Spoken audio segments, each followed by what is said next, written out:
Hi, welcome to the Blue Collar Wealth Club podcast. I am one of your hosts, Sheena White. And I am Jerry Garcia.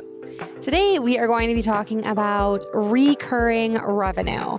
So how do we in our business create or sell something one time and get paid for it over and over and over again? Yeah, I feel like this is a topic that has definitely taken hold in a lot of different spaces over the last 10 years or so. I think there's a lot of different service type businesses that realized that one-time service was not a great business model. Right. I think of pest control being a great example. Instead of coming out when you needed pest control, they started selling like, hey, you pay us monthly, we'll come out once per quarter, we can come out in between if you'd like. There's additional service necessary, and that's a great example, I think, of bringing a model to the future where it's like you now have a more consistent number, more predictable. Well, I mean, how nice would it be, right, in your business to wake up every morning on the first of the month and know that all of your overhead is already taken care of because of your monthly recurring revenue? Yeah, and I think there's a lot of businesses that can really use this model. I think a lot more businesses are trying to figure out how to implement this model in their business. I'm sure you have some examples of how you kind of help some businesses to implement this strategy. Oh, yes. I worked once with a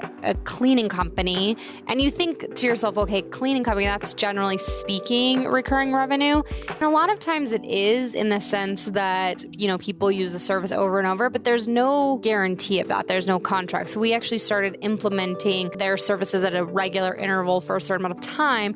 They could lock in a price and they got a discount, thinking, oh, I hope I'm going to be doing this client every month. We had a set contract for that client for every month or every 2 weeks or every week for, you know, the next year. So it's the same concept, but we're locking it in with a contract to make sure that the customer actually makes it happen. It's important. It just, like I said, it makes things a lot more predictable and a lot less subject to ups and downs that you see a lot of when you have this model.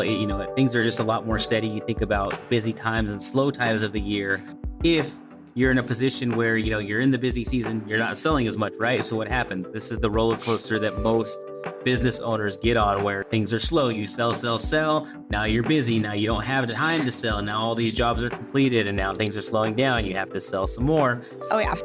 One way to keep this consistent is to just say, hey, look, you're just going to pay us monthly. We're to come out to do the service on a regular basis. I think you had mentioned this, what I thought was interesting with a cabinet company recently. And I thought that was a very interesting model because it's just completely different. You wouldn't think a cabinet company could sell that type of a service to make it recurring. So why don't you get into that a little bit? It shows that no matter what company you have, there is a way to create monthly recurring revenue. Because exactly what you said, you think to yourself, oh my gosh, a cabinet company, they're an installation company, it's a one-time deal. But we're kind of saying, why is that a one-time deal? How do we transform this into something that is going to be a membership-related offer for long-term? And then how do we sell our clients that we keep them in our ecosystem, we keep them in our sphere, and we can really expand. Plus, it helps enterprise value. So, if you ever want to sell your business, if you have a set monthly recurring revenue, that expands your multiple more than pretty much anything else. And I think that's key. I mean, the previous kind of version of this model was you sell a bunch of services up front, right? They come back and they continue to use you for that service. But the problem with that model, I think, was usually you were collecting that money all the way up front, right? Like, hey, you're going to have 10 services with me. Okay, pay for all 10 up front. You get a cheaper price. And now you get to come in and get your next 10 services with me, whatever that business is. But you're collecting all that money at once, and most people are terrible about then spreading that money out and budgeting it as it needs to. Yeah, to me, that's the exact opposite of monthly recurring revenue. That's terrible. So, for instance, we had a friend, and she owned a barber salon. And you went to her and you had paid upfront for, what was it, like an entire year? It was a sizable amount of money. So it was like, she was still getting a good amount per service and you broke it up, but she took all that money on, we'll just say Jan 1. So she takes the money in on Jan 1, and unfortunately, she was not a great money manager. She spends all the money by the end of January, but then she still has to perform the services over the next year. Now she has no money to fund. That was the recipe for disaster. And I told her straight, stop doing that tomorrow. If you want to do that, that's fine. Lock someone into a membership. Even if she took that exact same price and then just made you pay her a monthly fee, then it becomes monthly recurring revenue instead of these upfront. But then your services that you owe that client become a liability. So she was actually adding liabilities to her balance sheet, not assets. It was a huge problem. I'm super against it. Even with the best money management, prepaying like your insurance and stuff like that, that's fine because that becomes an asset on your balance sheet. But the minute you're adding liabilities and things you owe people that they've already paid you and then you've already spent that money, that is a recipe for disaster. Like you said, then it was like every time I was coming in, it felt like a loss for the day, right? Oh, yeah. You still had a full book, but there now is a slot where you're not collecting any money. And if you did that with multiple people, it just felt like every day free because that money's already long gone. Yeah. Or if it became a membership model where it's like, hey, you pay X amount per month and you get to come in and get one haircut and one cleanup every month for free. But we have to think about, there's big companies that do this, like Massage Envy, Hand and Stone, in the massage space and in a lot of other spaces. They even have it in the chiropractic space with, I think it's called The Joint, expanded on this membership model for these types of services. So why couldn't you do it? I mean, it's good for pretty much everything. I encourage you to just think about your business and think about, is there any single thing I could do over and over and over again? It's challenging in some business models because it's not something, this is kind of a newer thought, and more businesses are latching on to membership style recurring revenue.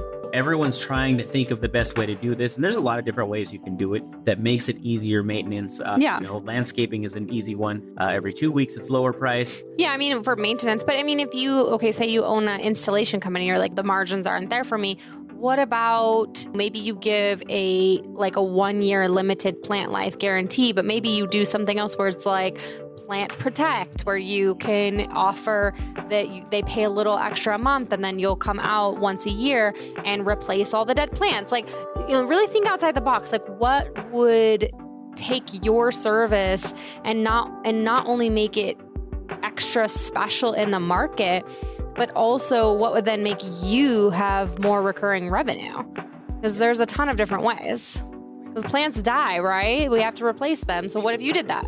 Landscaping, like say, we're talking lawn mowing service, that's pretty easy. But you can take that into every season. Depending on where you live, obviously, the seasons look different. But you can have it and say, okay, look, we come out in the fall and we're going to rake your leaves and we're going to bag those. We're going to get rid of those. We're going to then winterize your sprinkler system. And then in the winter, we're going to come out, really just kind of have them as a client for life by implementing this business model. Yeah, I love monthly recurring revenue. It's funny because you were talking about paying up front a little bit ago, and consulting and coaching space. That is everyone loves it. Everyone's obsessed. I know in your business model, and this is true for a lot of people, that initial setup does take a lot more work. So one way you could kind of balance it out. Well, that's why I have that initial contract term. Setup fee, that whatever it is, if you're selling a CRM, if you're whatever you're doing, you have that initial setup that's going to take a lot more work. You make sure you're collecting that money up front. Yeah. And then monthly, you're collecting that regular revenue. And then, like you said, I think that's a great point. The renewal is a lot easier if they're paying you every month. It's just like, hey, do you want to continue on? Otherwise, if they paid you for that 6 months or that year up front, now it's a big number again. And less approachable, I guess. Well, yeah, because then you have to have that conversation, and then it's another sales call. I just don't like it. That is what's going to make a business very saleable because it's more consistent, it's more predictable that income is coming in for at least whatever that period is for that person that's under contract. Well, yeah, and then if you can show that you have this big bank of customers that are paying you monthly, that really helps you with your customer concentration too. So instead of having to find, say, 150, 200 customers every year to buy one thing, if you have a bank of 500 customers that are paying you every single month, even if it's just a little bit, that still shows that nice, kind of area of, not having customer concentration, because buyers don't like customer concentration. That's scary. Because if you have only large customers and one of them leaves you, that's a huge percentage. Right. So they like to see a nice blend, right, of some big fish, but a whole bunch of minnows, right? You need a little baby customers so that you can show that consistency of revenue, that even if things are to get a little rocky during a transition, which just naturally happens, that the base isn't going to be undercut and you're going to be able to still survive and thrive. It's going to take some creative thinking a lot of times. I think you guys are more involved in your businesses than than we are over here. So it may take some thinking on your part. Well, what are some of the most common complaints you hear after you've done a service? Or what are some of the most common needs after you've done the service? When people come back to you and say, oh, I really wish I would have done this, or I really wish I would have had this. Try and find those things, listen for those things, and figure out a way to turn that into that recurring revenue model for your business. You may be the one that revolutionizes that particular part of the industry for yourself and really makes a big difference for your business amongst all the other businesses that do similar service. But yeah, so find your recurring revenue and put it in place. And that will not just help you today, but literally that will help you in every single phase of your business, and especially when you go to sell. Awesome. Well, this has been fun. Been enlightening as usual, and we will catch you guys next time. See you later.